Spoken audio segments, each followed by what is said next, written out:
வணக்கம் நண்பர்களே, மறுபடியும் உங்கள் எல்லாரையும் ஃப்யூச்சர் தமிழ்ச்சி பேஜுக்கு அன்போடு வரவேற்கிறேன். பிஃபோர் வீடியோக்குள்ளே போகிறதுக்கு முன்னாடி மறக்காமல் எல்லாரும் ஃப்யூச்சர் தமிழ்ச்சி பேஜை சப்ஸ்கிரைப் பண்ணி அந்த கோயில் மணி மாதிரி இருக்கிற பெல்லையும் தட்டி கிளிக் பண்ணிடுங்க. அப்போ தான் உங்கள் எல்லா நோட்டிஃபிகேஷனும் கிடைக்கும். அண்ட் மறக்காமல் எல்லோரும் ஃப்யூச்சர் தமிழ்ச்சி பேஜை லைக் பண்ணுங்கள், ஷேர் பண்ணுங்கள், கமெண்ட் பண்ணுங்கள். இன்றைக்கி நம்ம பார்க்க போகிற வீடியோ ஆண்டர்ப்ரூனராக ஆகணும்னு நினைக்கிற நிறைய பேருக்கு இது ஒரு பெஸ்ட் ஐடியாவாக இருக்கும். இன்றைக்கி நம்ம காளான் வித்து, அதாவது மதர் ஸ்பானை எப்படி தயாரிக்கிறது அப்படின்றத பற்றி தான் பார்க்க போகிறோம். சரி வாங்க எல்லாரும் காளான் வித்தை எப்படி தயாரிக்கிறது அப்படின்றத பற்றி பார்ப்போம். நம்ம காளான் வித்தை ப்ரொடியூஸ் பண்ணணும் அப்படின்னா நமக்கு கிரெயின்ஸ் தேவைப்படும். என்னென்ன டைப் ஆஃப் கிரெயின்ஸ் யூஸ் பண்ணலாம் அப்படின்னா, நம்ம பார்த்திங்கன்னா சோளம், கம்பு, அப்புறம் பார்த்திங்கன்னா நெல், மக்காச்சோளம் கூட யூஸ் பண்ணலாம். ஆனால் மக்காச்சோளம் ரொம்ப ரேராக தான் யூஸ் பண்ணுவாங்க, ஏன்னா அதில் ஸ்டார்ச் கண்டென்ட் அதிகமாக இருக்கும். அது மட்டும் இல்லாமல் அது உடச்சி கோஸ் கிரெயினாக தான் யூஸ் பண்ண முடியும். நாம் நெல்லை வச்சு தான் பார்த்திங்கன்னா நம்ம மதர் ஸ்பானை ப்ரொடியூஸ் பண்ண போகிறோம். பார்த்திங்கன்னா நமக்கு தேவையான நெல்லை பார்த்திங்கன்னா அளந்து எடுத்துக்கலாம். ஒரு பேகுக்கு 300லேருந்து 330 கிராம் அளவு பார்த்திங்கன்னா நமக்கு இந்த மாதிரி கிரெயின்ஸ் தேவைப்படும். அங்கே பார்த்திங்கன்னா ஃபஸ்ட்டு ஒரு 5 to 6 பேக்ஸ் போட போகிறோம். அதுக்கேற்ற மாதிரி நெல்லை அளந்து எடுத்துக்கிறோம். நெல்லை அளந்து எடுத்ததுக்கப்புறமா நெல்லை நல்லா ஒரு வெசில்லையோ இல்லைன்னா ஒரு பக்கெட்லேயோ கொட்டி அதை நல்லா சுத்தமாக வாஷ் பண்ணி எடுக்கணும். மேலே எந்த தூசி, தும்பு, அந்த மாதிரி கல் எதுவுமே இல்லாத மாதிரி நம்ம மேலே வர்றது எல்லாத்தையுமே எடுக்கணும். அப்புறம் பார்த்திங்கன்னா நெல்லாக இல்லாமல் சக்கையாக இருக்கும் பார்த்திங்களா மேலே, அதெல்லாம் கூட நம்ம எடுத்து தூக்கி தூர போட்டுறணும். இந்த மாதிரி ஒரு 3 to 4 டைம்ஸ் நல்லா வாஷ் பண்ணி நம்ம நெல்லை எடுத்துக்கிறோம். இப்போ நெல்லை பார்த்திங்கன்னா 3 to 4 இல்லை 5 தடவை நாங்கள் வாஷ் பண்ணிட்டோம். இப்போ அதுக்கப்புறம் பார்த்திங்கன்னா க்ளீனாக இருக்கிற நெல் மட்டும்தான் நாங்கள் எடுத்துருக்கிறோம். இப்போ இந்த நெல்லை பார்த்திங்கன்னா நம்ம எப்படி நெல்லை வேக வைப்போமோ அந்த மாதிரி நாங்கள் ஒரு ஆட்டோக்ளேவில் பார்த்திங்கன்னா இது வேக வைக்க போகிறோம். இது பார்த்திங்கன்னா ரொம்பவும் வேகக்கூடாது, ஆனால் வேகாமலேயும் இருக்கக்கூடாது. அந்த மாதிரி தான் பார்த்திங்கன்னா இது நமக்கு தேவை. அதனால் நாங்கள் பார்த்திங்கன்னா ஒரு 30 நிமிஷத்துக்கு ஆட்டோக்ளேவில் பார்த்திங்கன்னா இது வேக வைக்க போகிறோம். இது பார்த்திங்கன்னா 30 நிமிஷத்துக்கு நம்ம வேக வைக்கணும். ஃபஸ்ட்டு நாங்கள் என்ன பண்ணுறோன்னா, நம்ம க்ளீனாக கழுவி வச்சுருக்கிற நெல்லை இதில் கொட்டிட்டு கொஞ்சமாக தண்ணி பார்த்திங்கன்னா போர் பண்ணியிருக்கிறோம். இப்போ பார்த்திங்கன்னா தண்ணி நல்லா சமமாக்கி விட்டுட்டு அந்த மூடியை நாங்கள் க்ளோஸ் பண்ணி ஒரு 30 மினிட்ஸ்க்கு பார்த்திங்கன்னா அதை அப்படியே வச்சிட்டோம். நம்ம எல்லாமே ஆல் செட் பண்ணி வச்சாச்சு. இந்த விசில் எல்லாம் போட்டு 30 மினிட்ஸ்க்கு அப்புறம் பார்ப்போம். 30 மினிட்ஸ் ஆயிடுச்சு. இப்போ பார்த்திங்கன்னா விசில்லாம் ஃபுல்லாக போயிடுச்சு. அப்படி அதை நம்ம செக் பண்ணிவிட்டு நம்ம என்ன பண்ணணும்னா, நம்ம குக்கரை திறக்கிற மாதிரி நம்ம இந்த ஆட்டோக்ளேவை திறக்கிறோம்.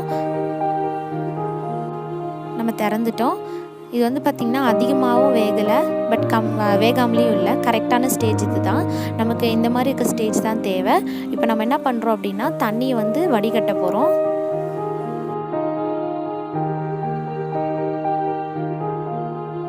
கட்டினதுக்கு அப்புறமா இதை பார்த்திங்கன்னா ஒரு பக்கெட்டுக்கோ இல்லைன்னா ஒரு வெசில்லையோ நம்ம இதை மாற்றிக்கிறோம்.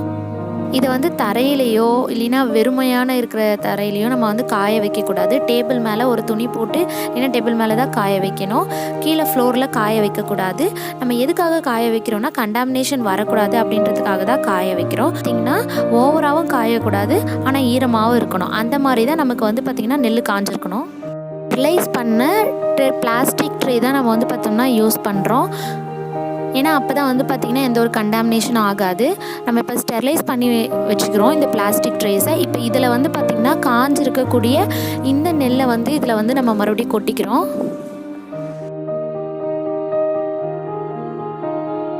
நம்ம பார்த்திங்கன்னா நெல்மணியை எடுக்கிறப்ப அது ஓவராகவும் ட்ரையாக இருக்கக்கூடாது, ஆனால் ஈரமாகவும் இருக்கணும். அப்படி இருக்கிற நெல்லை தான் நம்ம எடுத்து வச்சுருக்கிறோம்.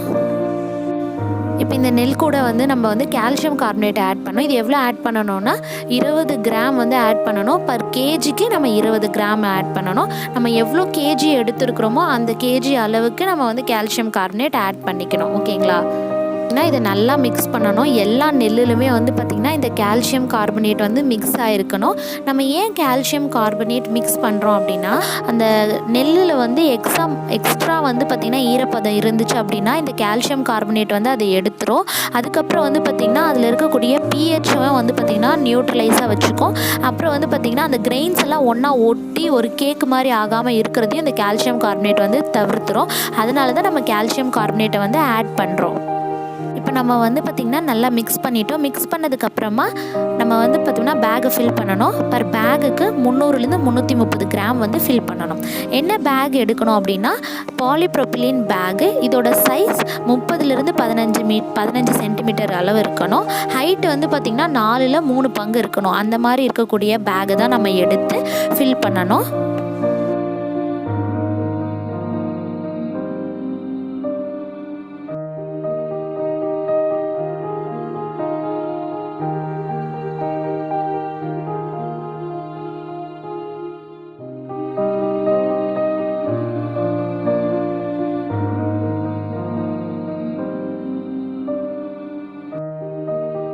நாங்கள் வந்து பார்த்தோம்னா நாங்கள் வந்து 3 மெத்தடில் வந்து பார்த்திங்கன்னா ஸ்பான் வந்து பார்த்திங்கன்னா ஃபில் பண்ணியிருக்கிறோம். ஃபஸ்ட்டு ஒரு மெத்தட் வந்து பார்த்திங்கன்னா நாங்கள் நாலாப்புறமும் ஃபோல்டு பண்ணி அதை வந்து ஸ்டாப் பண்ணி வச்சுருவோம். அந்த மாதிரி ஒரு மெத்தடு.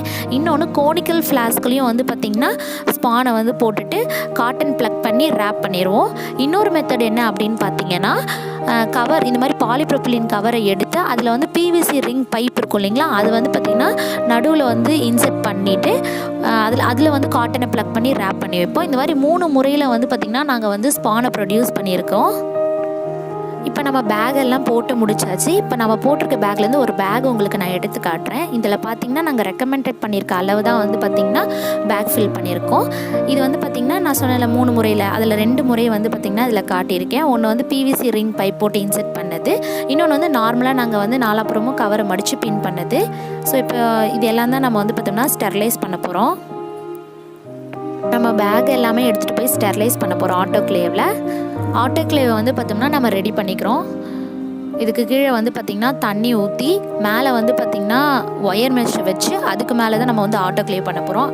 லைக் ஆவி மூலிமா வந்து பார்த்திங்கன்னா அதை சூடு பண்ணுறது தான். ஆட்டோக்ளேவ் வந்து பார்த்திங்கன்னா 15 to 20 minutes 15 LB 121 degree Celsius அந்த இதில் வந்து பார்த்திங்கன்னா நாங்கள் வந்து ஸ்டெர்லைஸ் பண்ணுறோம். இது வந்து நாங்கள் டபுள் ஸ்டெர்லைசேஷன் பண்ணுறோம். ஏன்னா எங்ககிட்ட பெரிய ஆட்டோக்ளேவ் இல்லாததுனால ஃபஸ்ட் ஒன் ஸ்டெர்லைஸ் பண்ணதுக்கப்புறமா இன்னொரு டைம் கூல் பண்ணி அகெயின் ஸ்டெர்லைசேஷன் பண்ணுவோம். நாங்கள் இதை வந்து டபுள் ஸ்டெர்லைசேஷன்னு சொல்லுவோம். இப்போ டபுள் ஸ்டெர்லைசேஷன் முடிச்சதுக்கப்புறமா பார்ப்போம். இப்போ டபுள் ஸ்டெர்லைசேஷன் முடிச்சுட்டு நம்ம இது வந்து எடுத்து வச்சுருக்கோம். பார்த்திங்கன்னா வேப்பர்ஸ்லாம் ஃபார்ம் ஆகிருக்கு. இப்போ இது வந்து பார்த்திங்கன்னா கூல் பண்ணதுக்கப்புறமா தான் நம்ம வந்து லேமினார் ஏர் ஃப்ளோ சேம்பரில் வச்சு இனாகுலேஷன் பண்ணணும். ஸோ அதனால் கூல் ஆனதுக்கப்புறமா பார்ப்போம். இப்போ இந்த கூலாகி முடிகிற கேப்பில் நம்ம வந்து பார்த்திங்கன்னா லேமினார் ஏர் ஃப்ளோ சேம்பரை வந்து ஸ்டெர்லைஸ் பண்ணிடுவோம். ஃபஸ்ட்டு வந்து பார்த்திங்கன்னா நம்மளோட ஹேண்ட் எல்லாமே வந்து ஸ்டெர்லைஸ் பண்ணிவிட்டு உள்ளே இருக்கக்கூடிய இன்ஸ்ட்ருமெண்ட்ஸ் நம்ம யூஸ் பண்ணக்கூடிய கார்க் போரர், இனாகுலேஷன் நீடல், அப்புறம் வந்து பார்த்திங்கன்னா ஃபோர்செப்ஸ், இது எல்லாமே வந்து பார்த்திங்கன்னா ஸ்டெர்லைஸ் பண்ணிவிட்டு உள்ளே வந்து பார்த்திங்கன்னா லேமினார் ஏர் ஃப்ளோ சேம்பரையும் வந்து நம்ம ஸ்டெர்லைஸ் பண்ணிடணும். ஸ்டெர்லைஸ் பண்ணதுக்கப்புறமா யூவி லைட் வந்து நம்ம 20 மினிட்ஸ்க்கு வந்து போடணும்.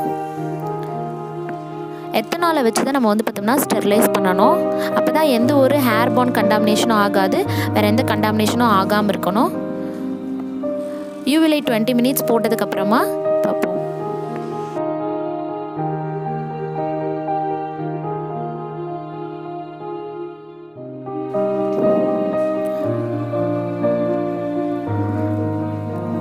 ஆஃப்டர் 20 மினிட்ஸ் ஆனதுக்கப்புறமா யூவி லைட் ஆஃப் பண்ணிவிட்டு 5 மினிட்ஸ்க்கு அப்புறமா தான் நம்ம வந்து பார்த்திங்கன்னா லேமினார் ஏர் ஃப்ளோ சேம்பரை ஓப்பன் பண்ணி நம்ம உள்ளே உட்காந்து ஒர்க் பண்ணணும். நம்ம அப்போ வந்து ஒர்க் பண்ணுறப்போ நம்ம ஸ்டெர்லைஸ் பண்ணி தான் யூஸ் பண்ணணும்.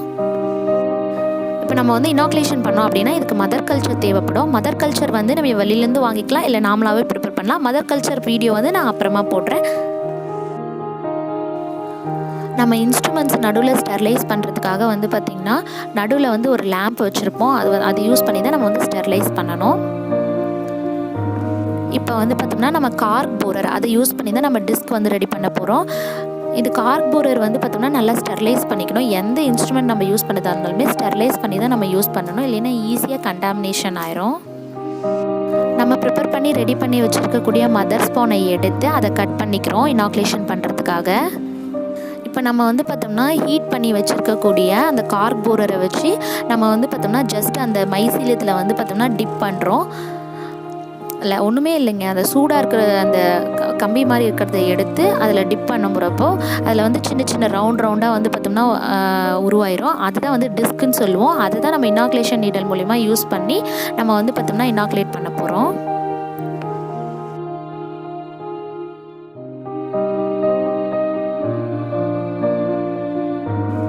இப்போ வந்து பார்த்தோம்னா இனாகுலேஷன் நீடல் தான், இதான் வந்து இனாகுலேஷன் நீடல். இப்போ அந்த ஒவ்வொன்றா எடுக்கிறோம் பற்றி அது பேர் தான் டிஸ்க்கு. அதை தான் நம்ம வந்து பார்த்தோம்னா ஒரு பேக்கில் வந்து ஒரு 5-6 டிஸ்க் வந்து போட்டோம்னா மைசீலியம் வளரும். இப்போ அதை தான் நம்ம எடுத்து அந்த கட் பண்ணி வச்சுருக்கக்கூடிய பேக்கில் போட்டு மறுபடியும் பின் பண்ணி வைக்க போகிறோம். ஸோ இந்த மாதிரி நம்ம எல்லா பேகுக்கும் வந்து பார்த்திங்கன்னா மதர் கல்ச்சரை வந்து நம்ம வந்து பார்த்தோம்னா அதில் கட் பண்ணி நம்ம வந்து பார்த்தோம்னா மதர் ஸ்பான் பேக்கில் வந்து நம்ம போடணும். அப்போ தான் மைசீலியம் வளர்ந்து நமக்கு மதர் ஸ்பான் ஃபுல்லாக ரெடி ஆகும்.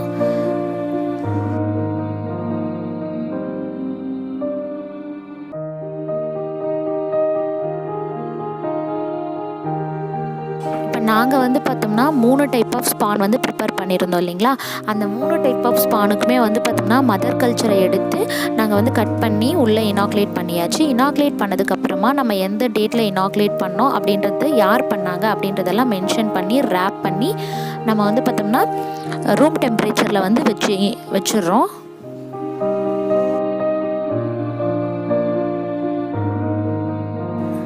ஆஃப்டர் இனாகுலேஷனுக்கு அப்புறமா ஒரு 5 டேஸ்க்கு அப்புறம் நான் வந்து உங்களுக்கு காட்டுறேன். இப்போ இது வந்து பார்த்திங்கன்னா இனாகுலேட் பண்ணி 5 டேஸ் ஆயிடுச்சு. இதில் வந்து பார்த்திங்கன்னா லைட்டாக மைசீலியம் வந்து பார்த்தோம்னா வளர்ந்துருக்கும் பாருங்கள். இருங்க நான் உங்களுக்கு காட்டுறேன். அங்கே பாருங்கள், அது அந்த இனாகுலேட் பண்ண இடத்துக்கு கிட்ட வந்து பார்த்திங்கன்னா லைட்டாக மைசீலியம் க்ரோத் இருக்குது. ஸோ இது வந்து பார்த்திங்கன்னா ஃபுல்லாக வந்து அந்த மைசீலியம் வந்து கவர் ஆகிறதுக்கு வந்து பார்த்திங்கன்னா 10 to 15 டேஸ் வந்து எடுக்கும். ஆஃப்டர் 15 டேஸ்க்கு அப்புறமா நான் உங்களுக்கு ஃபுல் மைசீலியம் க்ரோத் இருக்கிறத காட்டுறேன். 15 டேஸ் ஆயிடுச்சு. இப்போ 15 டேஸ் ஆனதுக்கப்புறம் இதில் பாருங்கள், மைசீலியம் வந்து அந்த ஒயிட் கலரில் இருக்கிறது தான் மைசீலியம். நல்லா ஃபுல்லாக ஸ்ப்ரெட் ஆயிடுச்சு. நல்ல க்ரோத் இருக்குது பார்த்திங்கன்னா இந்த மைசீலியம். இப்போ இது வந்து பார்த்திங்கன்னா 25 to 35 டேஸ்க்குள்ளேயே வந்து பார்த்திங்கன்னா நம்ம இந்த மதர் ஸ்பானை யூஸ் பண்ணிடணும். அப்படி இல்லைன்னா இதோட விக்கர் வந்து போயிடும். நல்லா வளரக்கூடிய அந்த தன்மை வந்து பார்த்திங்கன்னா குறைஞ்சிட்டே வந்துடும். ஸோ அதனால் 25 to 35 டேஸ்க்குள்ளேயே நம்ம வந்து பார்த்திங்கன்னா இந்த மதர் ஸ்பானை யூஸ் பண்ணிடணும். இவ்வளோதாங்க, ஈஸியாக நீங்களே வீட்டில் மதர் ஸ்பானை ப்ரொடியூஸ் பண்ணி வெளியே சேல் பண்ணலாம். பர் பேக்கோட காஸ்ட் வந்து பார்த்திங்கன்னா 200 rupees. அப்புறம் மதர் கல்ச்சரோட வீடியோ வந்து பார்த்திங்கன்னா நான் அடுத்த வீடியோவில் போஸ்ட் பண்ணுறேன். மதர் கல்ச்சர் எப்படி வந்து நம்ம உருவாக்கணும் அப்படின்றத. Thank you so much to my professors Shamla ma'am and Chandran sir. And thank you my dear friends. நீங்கள் இல்லைன்னா கண்டிப்பாக என்னால் இந்த வீடியோ ஃபுல்லாக கம்ப்ளீட் பண்ணியிருக்க முடியாது. Thank you so much. I hope உங்கள் எல்லாருக்கும் இந்த வீடியோ யூஸ்ஃபுல்லாக இருக்கும்னு நினைக்கிறேன். ஒரு ஆண்டர்ப்ரூனராக ஆகணும்னு நினைக்கிறவங்களுக்கு கண்டிப்பாக இது ஒரு பெஸ்ட் ஐடியாவாக இருக்கும்னு நினைக்கிறேன். சரி, மற்றும் ஒரு வீடியோவில் சந்திக்கும் வரை உங்களிடமிருந்து விடைபெறுவது உங்கள் ஃப்யூச்சர் தமிழச்சி. மறக்காமல் எல்லோரும் ஃப்யூச்சர் தமிழச்சி பேஜை ஃபாலோ பண்ணுங்கள் அண்ட் சப்ஸ்கிரைப் பண்ணுங்கள், லைக் பண்ணுங்கள், ஷேர் பண்ணுங்கள், கமெண்ட் பண்ணுங்கள்.